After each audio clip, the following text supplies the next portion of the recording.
Ayan na! Natapos ko na! Ang ganda! Iska, natapos mo na ba yung pinapadrawing ni Teacher Magda? Oo, Bebang, nagawa ko na. Saglit lang kukunin ko. Ito! Wow! Ang ganda naman! Bulaklak! Diba? Sabi ni teacher, mag-drawing daw tayo ng mga makukulay sa paligid natin. Kaya, flower yung drawing ko. Ako naman, yung drawing ko, butterfly, yung nanilipat-lipat. Ito! Ang cute ng drawing mo, Beba! Paru-paro! Ako rin eh! Tignan mo! May bubuyog! Si Princess, walang assignment kasi absent pa siya. Kamusta na kaya si Princess? Magaling na kaya siya? Sana bumalik na yung kagandang multo sa kanya para makapasok na siya sa school. Oo nga eh, miss na miss ko na siya. Bebang, Iska, may boyo, late ka na. Tulungan niyo naman ako sa assignment ko. Hindi pa ako nakakagawa eh. Lagot ka, Boyo. Paparating na si Teacher Magda. Wala ka pang may papasa. Kaya nga eh. Paano ba yan? Ba't ka kasi hindi gumawa, Boyo? Kami nga, meron na ng Iska eh. Nakalimutan ko kasi. Ngayon pala ipapasa. Sige na nga, tutulungan kita sa assignment mo para hindi ka bumagsak. Talaga, Beba? Tutulungan mo ako? Oo nga, para may assignment ka. Uy, si Beba, tinutulungan niya si Boyong. Siyempre, kaibigan ko siya, kaya tutulungan ko siya. Anong ito-drawing ko, Boyong? Kahit ano, basta makulay. Bahala ka na, Beba, basta gandaan mo, ha? Alam ko na.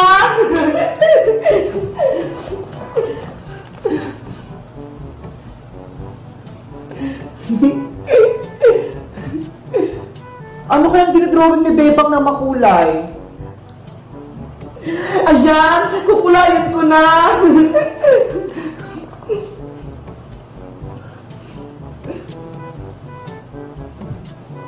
A few moments later. Bebang, bilis! Nandiyan na si Teacher Magda! Saglit lang, Boyong! Matatapos ko na to! Bilisan mo na, Beba! Mahuli ka na ng teacher! Ikaw gumagawa ng assignment ni Boyong! Ayan, Boyong! Tapos na! Eto na! Wow! Ang ganda naman ito! Thank you, Beba! Good morning, class! Good morning, Teacher Magda! Good morning, Teacher Magda! Ipasa niyo na yung assignment na pinagawin ko sa inyo, yung mga makukulay. Opo, teacher! Eto na po yung assignment ko! Parang may nadali mo lang to, Boyong, ah. Kaya, 8/10 yung score mo sa akin. Hindi maganda yung pagkakakulay. Yes! May score ako! Teacher, eto naman po yung drawing ko. Very good, Iska. Ang ganda ng kulay ng drawing mo. Dahil dyan, 9/10 yung score mo sa akin. Thank you po, teacher! Wow! Nagaling ako! Next! Teacher Magda, eto naman po yung assignment ko. Wow! Ang ganda ng drawing mo, Beba! Makulay na makulay! Favorite ko pa naman yung paru-paro. Dahil dyan, 10/10 yung score mo sa akin. Thank you po, teacher! Ang galing ko talaga mag-drawing. Nasaan si Princess? Nasaan yung assignment niya? Wala po siya, teacher. Absent. Absent na naman si Princess? May sakit po kasi si Princess, teacher eh. Kaya absent po siya. Naku, lagi na lang absent ang bata na yan. Ibabagsak ko na siya. Huwag po, Teacher Magda. Kawawa naman po siya. Good morning, Teacher Magda. Good morning, classmate. Princess, nakapasok ka na. Oo, Beba, magaling na ako. Kaya pinapasok na ako ni nanay. Oh, Princess, buti pumasok ka. Ipasa mo na sa akin assignment mo para hindi ka bumagsak sa akin. Okay po, teacher. Eto na po.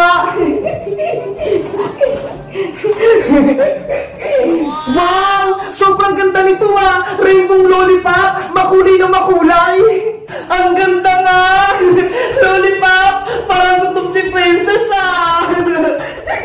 Favorite ko po kasi yan. Makulay. Tapos matamis. Dahil dyan, 10 maging overtime din yung assignment mo, Princess. Yay! Mataas yung score ko! Yay! Bumalik na si Princess! Kumpleto na ulit kami! Iska, Princess, Boyong, anong baon mamaya sa recess? Ang baon ko, tinapay at Milo. Ito ho. Ikaw, Boyong, bumili ako ng eggnog tsaka 4 na jellies. Ikaw, Princess, wait lang, kukunin ko sa bag. Sigurado magugustuhan nyo. Ito ho. Wow! Marshmallow na lollipop! Ang sarap! Saan mo binili yan? Binili ko ni nanay sa SM kahapon. Marami pa sa bahay. Isang supot. Sana all may marshmallow. Ikaw, Beba, anong bao mo? Ito! Mga hotdog! Niluto ni nanay kanina. Ay, hotdog! Kulay red! Gusto ko yung Beba! May 4 ang hotdog dito, tag-isa tayo, kay Iska, kay Princess, kay Boyong, at sa akin! Yahoo! May hotdog din ako! Beba, akin na yung isa, ngayon ko lang siya kakainin! Mamaya na, Princess, wala pa namang Princess Ngayon na, please! Sige na, nagugutom na kasi ako eh! Oh, bibigyan ko kayo ng marshmallow ko! Oh, ano? Sige na nga, bahala ka kung papagkita ka ng Teacher Magda. Oh, Princess, ito na yung hotdog mo. Wow, ang bango. Kakainin ko na to.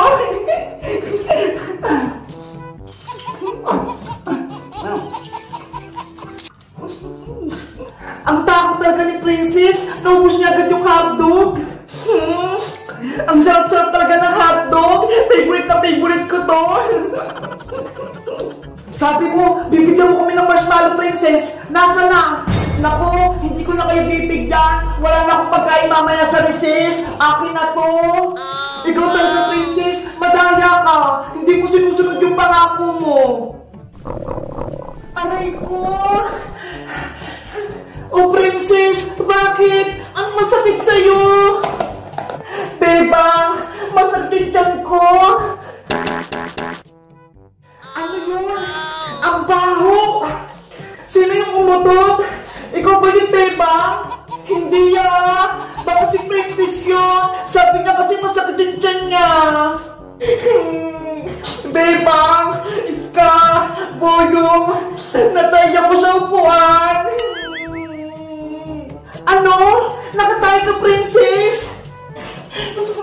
Ayun o! Si Princess, nakatayo sa upuan niya, kadiri! Uy, Boyong, huwag mo nang pagtawanan si Princess! Kawawa naman siya! Kasalanan naman kasi niya eh, matakaw siya, kaya ayan, nakatayo tuloy siya!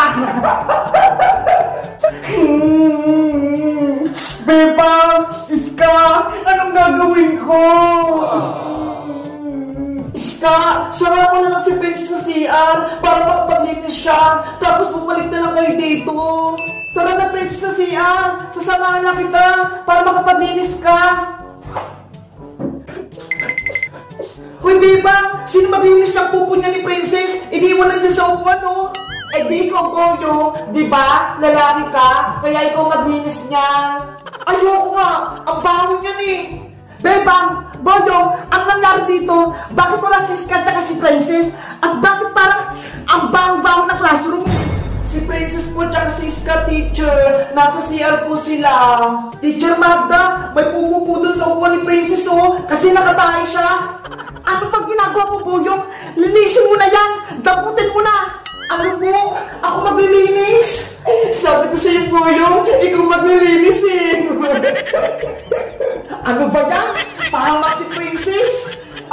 Eto tissue para hindi mawakan yung tae. Si Princess kasi.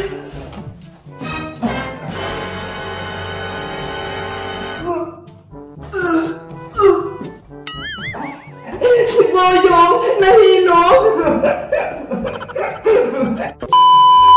Boyong, ano yung bag ko? Ibigay mo na sa akin yan. Ayoko! ko, abutin mo muna. Talon, Bebang, talon! Hay, Bayang Butike! Nagsisimula ka naman ang gulo dito sa may classroom. Ibalik mo na ang bag ni Bebang. Ayoko, no? Tsaka, bakit nyo ba naman ilang Princess Bungenge? Siyempre, kaibigan namin niya si Bebang, kaya dapat, wag mo siyang guluhin. Ibalik mo na yung bag ni Bebang, Boyong. Kung hindi, yari ka sa amin. Kunin niyo muna to kung abot nyo. Tulungan natin si Bebang, Princess. Amin na yung Boyong.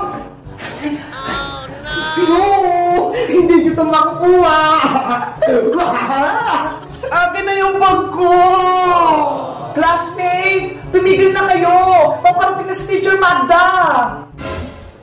Ang Boyong, akin na yung bag ko. Lagot ka dyan kay Teacher Magda. Ayaw mo pang ibigay ha? Isusumbo ka namin.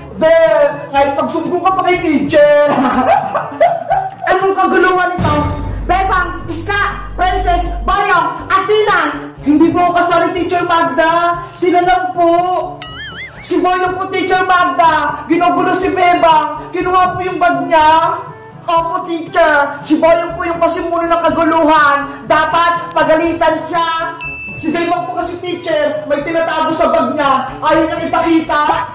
Totoo ba yung Bebang? Hindi po totoo yung Teacher Magda. Wala po akong tinatago. Papel at lapis lang yung laman ng bag ko. Naku, huwag ka na magsinungaling, Bebang. Patingin nga ako ng bag. Eto po, teacher, oh. Buksan niyo po itong bag niya. May laman po yan. Ano ba kasing tinatago mo ito, Bebang? Wala pong laman yung teacher. Kahit tignan niyo pa po yung loob.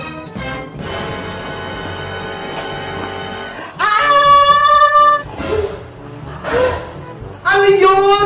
Bakit nagulat si teacher? May asa pag ni Bebang! Ano? May ahas? Wala naman po akong nilagay ah! Alis ka rito! Alis! Nanay! Ayaw ko ng ahas! Sa'yo na to, Athena!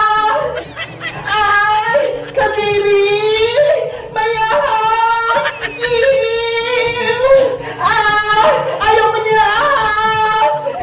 Bakit yung binalik sa akin? Mga pasaway kayo! Naku! Nagkagulo na rin sa may classroom! Sino kaya naglagay ng ahas sa bag ko? Bebang! Bakit ka nagdala ng ahas na laruan dito? Bawal yan! Hindi po ako naglagay niyan, teacher! Maniwala po kayo sa akin! Tinakot mo kami? Malalag ka sa akin! Dadalhin kita sa guidance office! Ipapatawag ko yung nanay mo! Wala naman po akong ginagawang masama eh! Si Bebang, pinagalitan ng teacher! Hindi niya alam, ako naglagay ng laro ang ahas sa bag niya!